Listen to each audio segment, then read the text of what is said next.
শুরু হতে চলেছে ঈদুল আজহার আমেজ। আমরা সকলেই ঈদুল আজহার দিকে ধাবিত হচ্ছি। যতই দিন যাচ্ছে ততই আমরা একটু একটু করে কুরবানি ঈদের দিকে এগোচ্ছি। তো শুধুই কি গরু জবাই দিয়ে আমরা গোশত খাবো, সেটার জন্যই কি কোরবানির ঈদ? নাকি এর পিছনে অন্য কোনো নসিহা, অন্য কোনো উপদেশ লুকায়িত আছে? অবশ্যই লুকায়িত আছেই।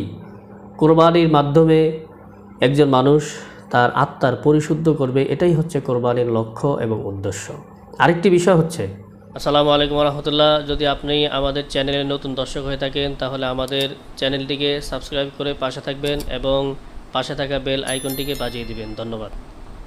কুরবানির একটি বিশেষ আমল হচ্ছে তাকবীরে তাশরিক, যেটা কুরবানির ঈদের একদিন আগ থেকে শুরু হয়।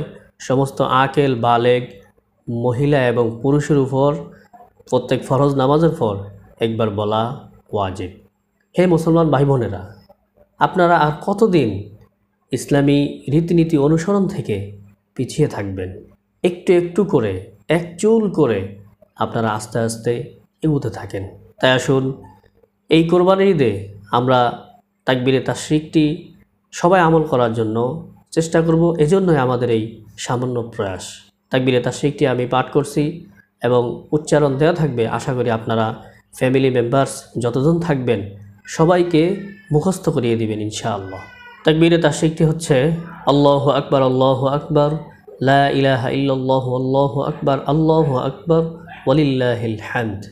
তাকবীরে তাশরিকটি আমি আবার পাঠ করছি, আল্লাহু আকবার, আল্লাহু আকবার, লা ইলাহা ইল্লাল্লাহু, আল্লাহু আকবার, আল্লাহু আকবার, ওয়ালিল্লাহিল হামদ।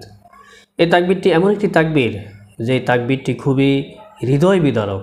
সেটা হচ্ছে পিতা তার পুত্রকে আল্লাহ তাআলার রাস্তায় উৎসর্গের জন্য দাঁড়িয়ে আছেন।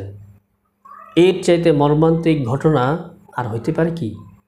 এই ঘটনার দিকে চিন্তা করে যদি আপনি তাকবীরটি পাঠ করেন তাহলে আপনার মনের অজান্তেই চক্ষু শীতল হয়ে যাবে এবং আপনি অশ্রু সিক্ত হতে বাধ্য হবেন। তাই আসুন, আমাদের ফ্যামিলির সকলকে আমরা এই তাকবীরটি শিখিয়ে দিব। যেহেতু হযরত ইব্রাহিম আলাইহিস সালামের সাথে এই তাকবীরটি সংশ্লিষ্ট, আর ইব্রাহিম আলাইহিস সালাম যেহেতু আমাদের জাতির পিতা বলা হয়, সেজন্য তাকবীরটি আমাদের অবশ্যই শেখা উচিত এবং আমরা শেখার জন্য চেষ্টা করব ইনশাআল্লাহ। আল্লাহ তাআলা আমাদেরকে তৌফিক দান করুন, আমিন।